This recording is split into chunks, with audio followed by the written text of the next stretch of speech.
Criminality and Terrorism in Mindanao invited Datu Marcial Belandres to join him in Manila to inform the media and the public regarding the real picture of the tribal Rido in Surigao del Sur between the anti-NPA Lumans and the pro-NPA Lumans. Mr. Tariman contacted Pastor Boy Racho, a Bantay Bayan, who brought them all to Camp Aguinaldo. Yes. So the press con was held in Camp Aguinaldo. Yes. And sino po ang in charge from the AFP side sa press con na yon? I didn't get the name. I'm sorry, again. Sino po ang in charge? I mean, you cannot hold a press con in Camp Aguinaldo. Sino pong in charge doon? I couldn't remember the name now. He's right beside me, General Kakilala. General Kakilala. Can you spell the name po? K-A K-A K-I-L-A L-A. Kakilala. Opo. Okay. So and I saw in the papers that the Datu said that yung pumatay daw sa tatlong victims were NPAs. Tama po? Misquoted po siya. Hindi niya po sinabi na NPAs ang pumatay. Hindi daw niya sinabi po. Yes. Ano po yung sinabi niya? Sino po ang pumatay daw?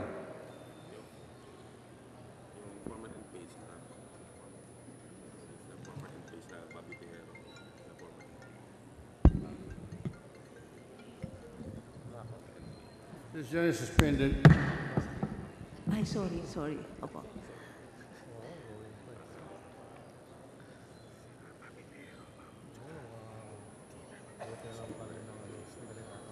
Yung tatlo na yun? Sorry po, sino po ang sabi niyang pumatay? Ay, sorry. Yes, Mr. Speaker. Yung tatlo na din. Sino po ang sinabi nilang pumatay? Yung tatlo po, yung si Bobby at si Loloy Tejeros at saka yung... Yun ang sinabi ng tatlong dato doon? Kanina, opo. So, all the media reports were lying? Only misquoted, not lying. Misquoted? Because Bisaya man. So, it seems that Dato is a Bisaya. So, maybe he was not really understood. Okay. So, he did not say na NPAs ang pumatay. He was misquoted. So, thank you for that clarification. So, itong bagani na sinasabi na involved sa killing na ito, ang sabi ng military dito, hindi po namin alam yan, hindi kami nag-organize yan, hindi namin kakilala yan. Tama po ba na ganun ang posisyon ng military? Na hindi kami nag-train yan?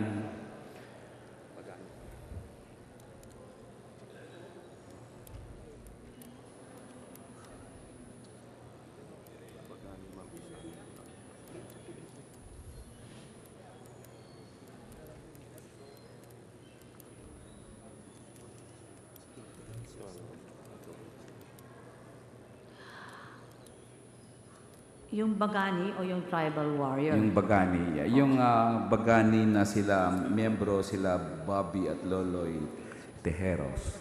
Tejero ba yun? Oh, they were not trained because they were entrenched in the political structure of the indigenous. So they were not trained by the military? No, they were not trained by the military. But the military knew them? You have contacts with them, you know them?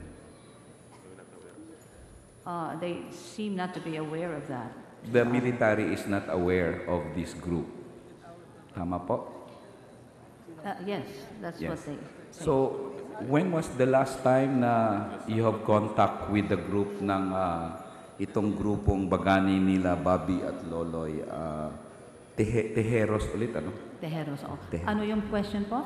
When was the last time that the AFP had contacts or dealings with the group of Bobby Tejeros and Loloy Tejeros, itong Bagani? None Never. at all, sir. Never. So, pero they were reported to be an armed group for a long time now. Did the AFP try to investigate even sino tong mga armed group na to na involved dito sa supposed killings dito sa area na to? You went after. I mean, did you investigate? Kasi the military has been charged for like 4, 5, 6 years now na sila ang nag-fuel nito. It seems that they investigated. Did they investigate? Your What Honor. was the result of the investigation as to the presence or existence of this armed group distinguished sponsor, Your Honor?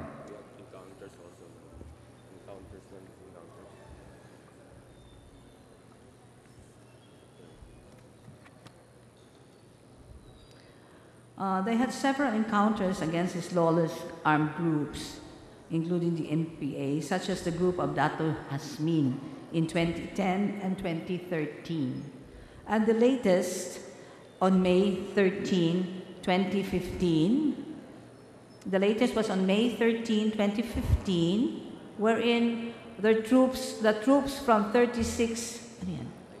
IB, Excuse Infantry me, Battalion. ang tinatanong ko po, yung Bagani group ni Loloy and ni Bobby Tejeros.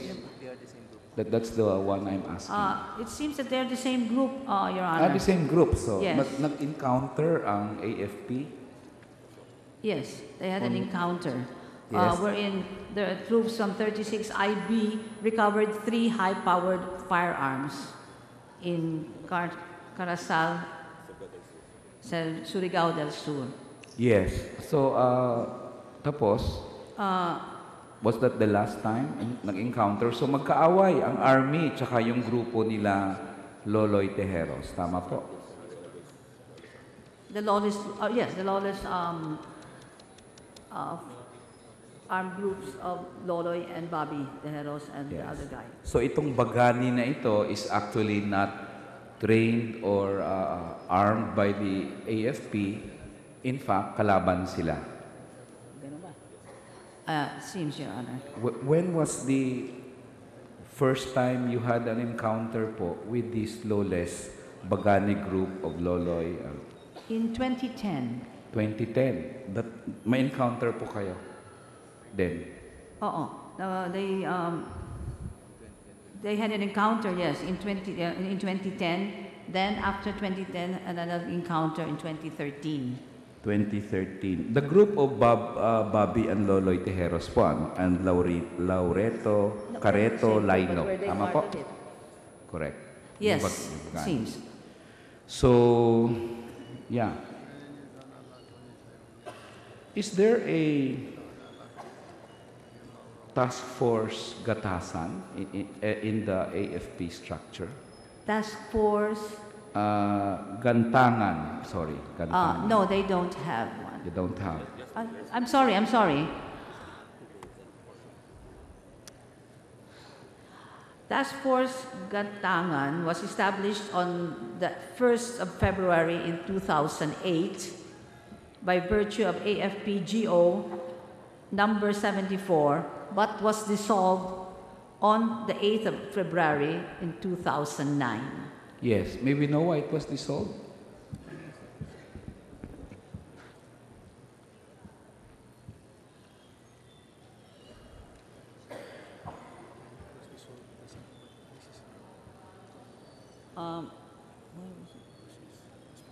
The task forces under the AFP usually have an operational type span of 6 months. It can, however, be extended until such time that the task force unit concerned completes its mission or unless it is mandated or terminated by higher authorities.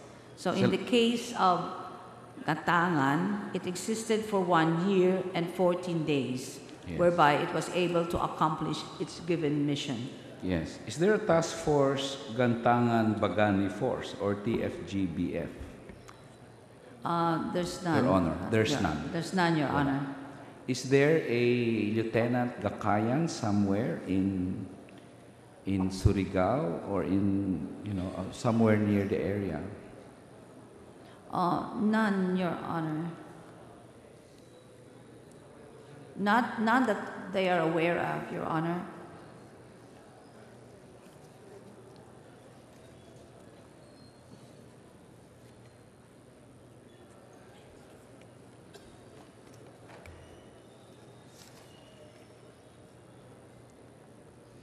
is there a Captain Jasper Gakayan, spokesman of the 401st Brigade, in your role? And I would like an honest answer here, please. And maybe naman may access kayo sa role niyo right now. Captain Jasper Gakayan, spokesman of the 401st Brigade. And maybe the spokesman now would know these people because of the nature of their work.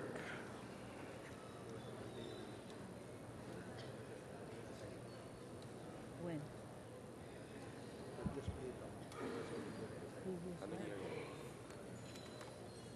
He has been.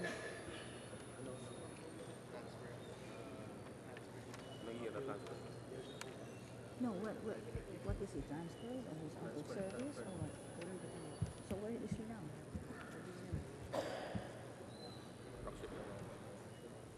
1 minute suspension, please. Mr. Speaker, Honor, they have located Lieutenant Jasper Gakayan. He is the Civil Military Operations Officer of the 401 Brigade in Prosperidad, Agusan del Sur. Yes, I asked that because Captain Gakayan admitted that the armed forces have dealings with the Bagani group. Not in an antagonistic fashion, but actually helping each other. That was what, and he's the spokesman of the AFP. So, the AFP is now denying, and I would like to even say, trying to delude this body by saying na wala kaming kinalaman dyan, di namin kilala yan. Pero Lieutenant Captain Gakayan admitted in public that the AFP is even reinforcing the Bagani forces. Was there an instance when you reinforced the Bagani forces in their encounters with the New People's Army? If I may ask, Your Honor, please.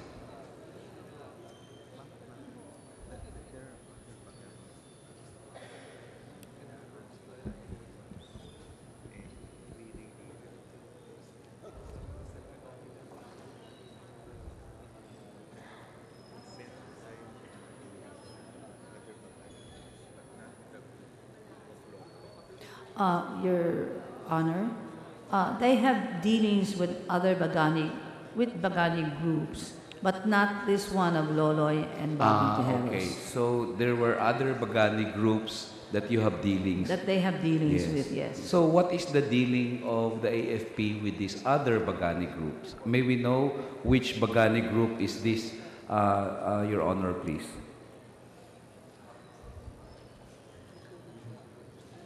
They engage in the Bagani being the cultural guards as part of the indigenous political structure. And who is the head of this Bagani cultural guard?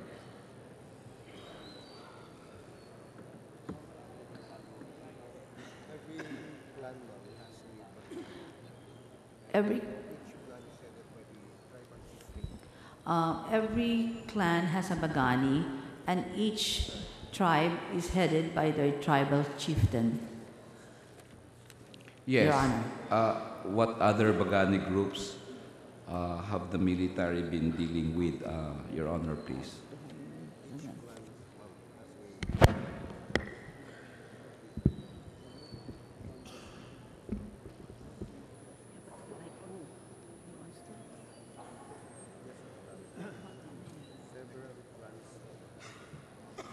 More or less.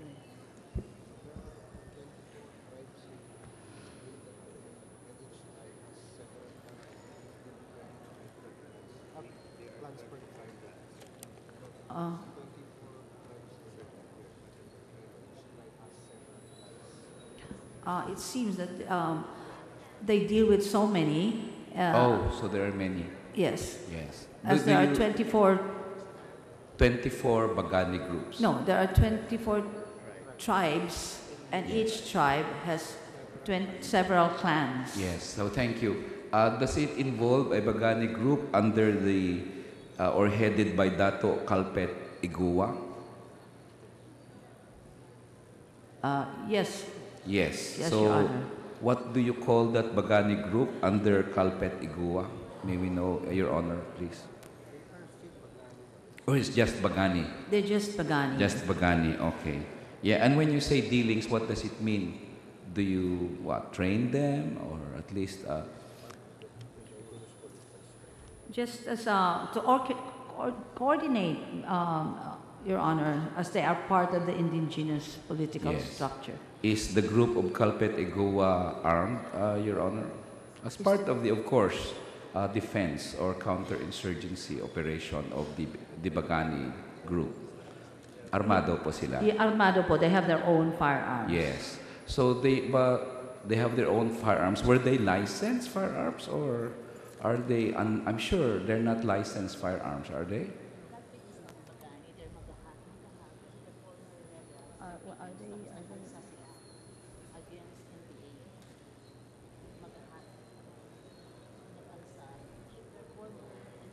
They're asking if are they licensed? Are they licensed? Are there firearms? Are they licensed? Or you don't know whether or not they're licensed. You don't ask them that. They just give the information that they are not licensed. But they're not licensed. Okay. So did this come from the military or from the?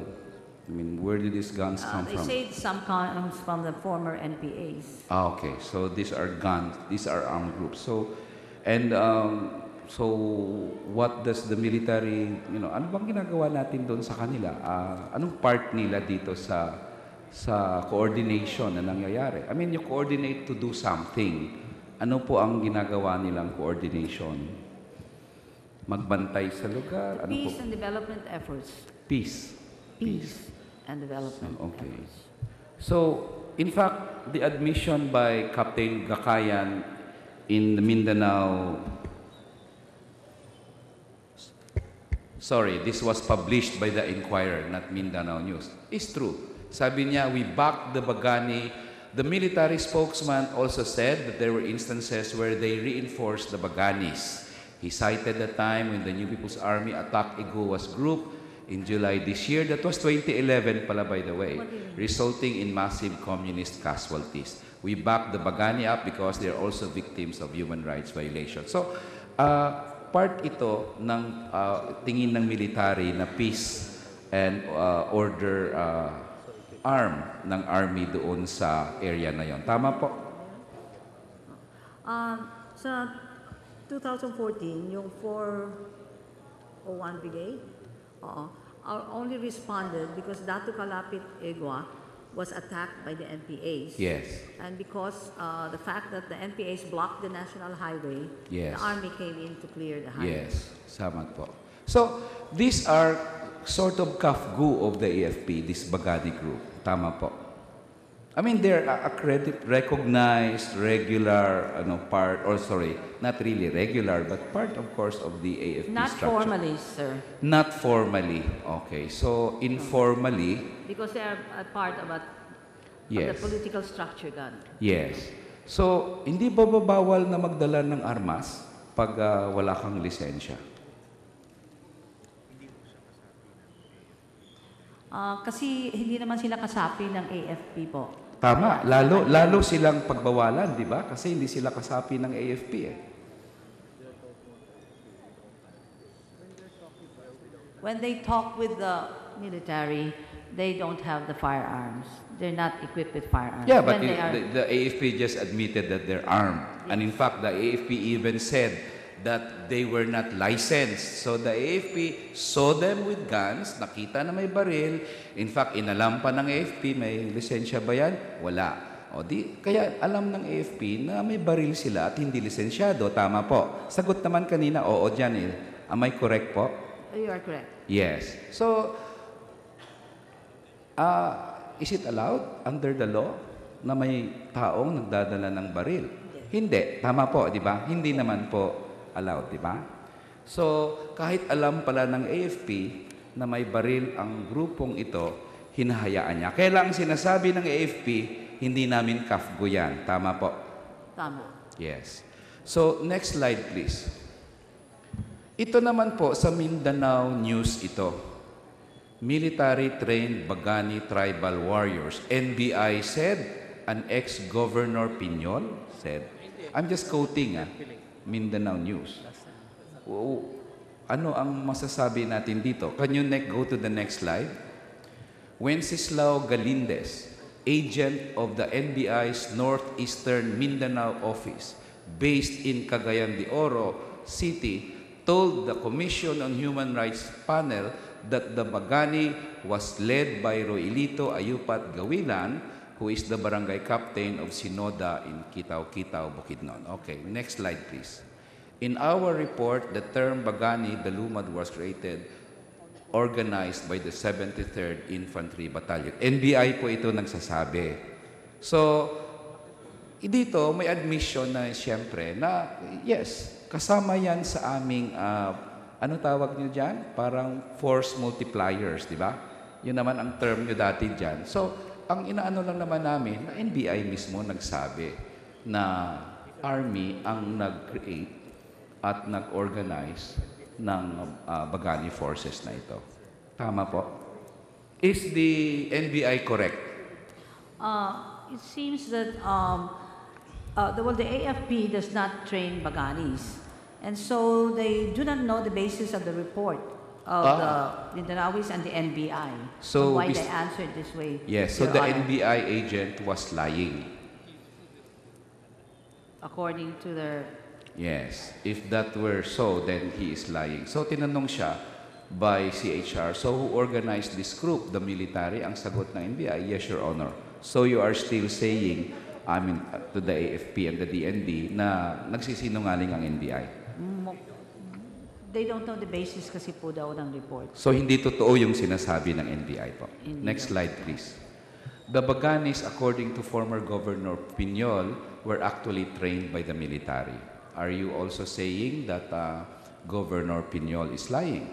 But the intention was to help the tribal people protect their village. Mukhang pare-pareho na to sa sinabi niyo po kanina na tinutulungan ng army para naman peace and order. Whether they were used outside the villages is beyond me. Piñol admitted that he used the province's peace and order funds to help organize the Baganis. We can't deny this fact. I was there. They were trained in Barangay Saging in Makilala Town inside a special forces camp. And I was there during the training. So may sinasabi si former Governor Piñol na ang military ang nag-train. Is the AFP saying that Governor Piñol is lying? What they're saying now is maybe they could ask Governor Piñol the basis of all of these that he's been. So it's not true that there is a special forces camp in Makilala? Is there a special forces camp in Makilala? None. None. So there is none. None in the last, 10 years? Ano? How long?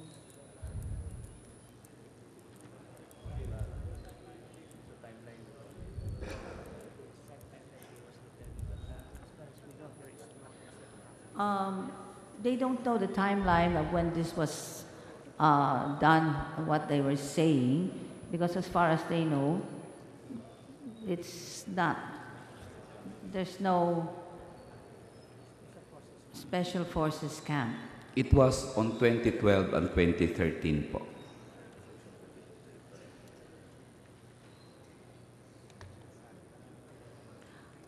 Again, 2012 and 2013 po. 2012.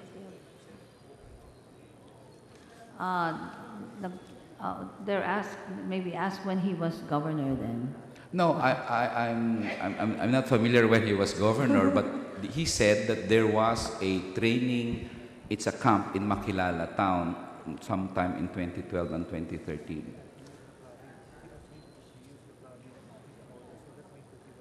So there's no camp there? They claim that there's no special forces camp there. Oh, but there is a camp in Makilala, an army or a military camp in Makilala. Meron po ba? Yes, they have a camp in meron. Makilala. What is that camp? May we know? Anong tawag dito? Anong pangalan ng kampo niyo? Batasan Makilala. Batasan Cotabato. Makilala. Ano, company headquarters or What is it? Company headquarters? division headquarters? Ano po yan? Previously, it was a company headquarters. Company What is it? headquarters. Ano pong company ito? Ng anong battalion po? 57th Infantry Battalion. Your Honor. 57th IB. So, isang company sa Makilala mismo. So, is it in Barangay Saging? No. No. But it's in Makilala, that camp. So, can we get the statement now? Nagsabi ng former governor publicly na meron daw tinrain ang military na Bagani. Kaya lang, ang intention naman daw is para tumulong. So, I mean, if the intention of the military is makatulong, so I might as well admit it. Hindi naman, that was your intention naman eh. So, I don't see the reason why you keep on denying na kayo ang gumawa ng Bagani.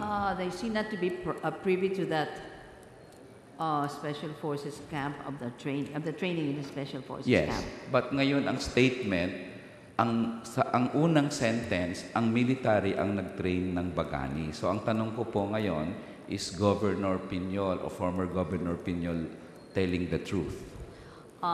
They don't know the basis of why he said that. Because So hindi totoo na nag-train ang military sa Bagani? as far as the military is concerned, yes, hindi totoo po. Yes. So, Madam, Mr. Speaker, distinguished sponsor, paikot-ikot po tayo sa issue na ito despite the facts that show na napaka-strong, maraming witnesses. Pati governor po nung Surigao, if I remember right, nasa dyaryo rin, nagsabi rin siya na ang AFP ang nag-create ng monster na ito. Are you also saying that the governor of Surigao, Governor Pimentel, is also lying when he mentioned this publicly?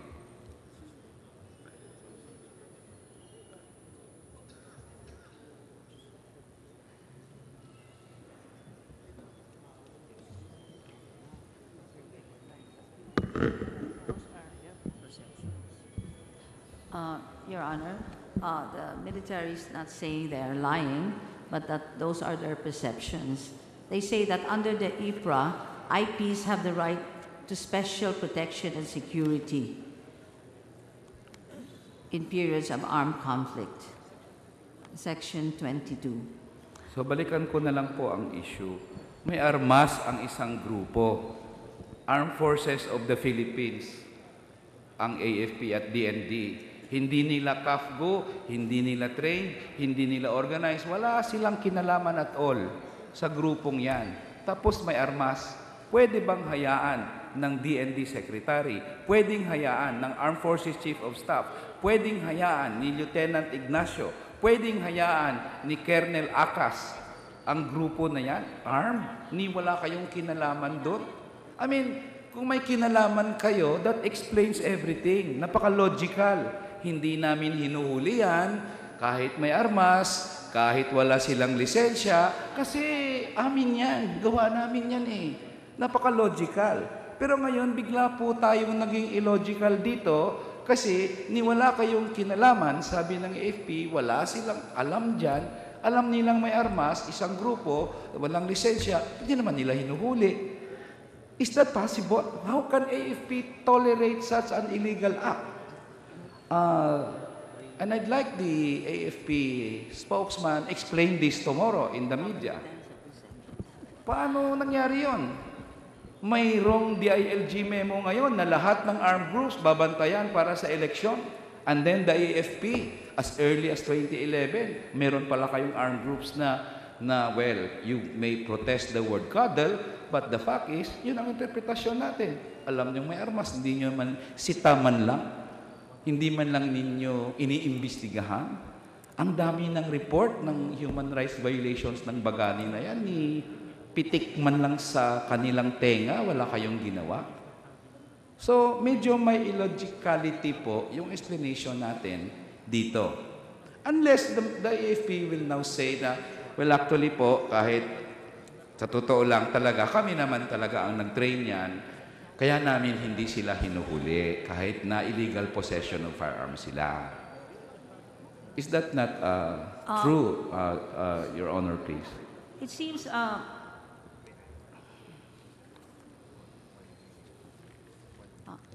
I have a 1-minute suspension, please? Session is suspended.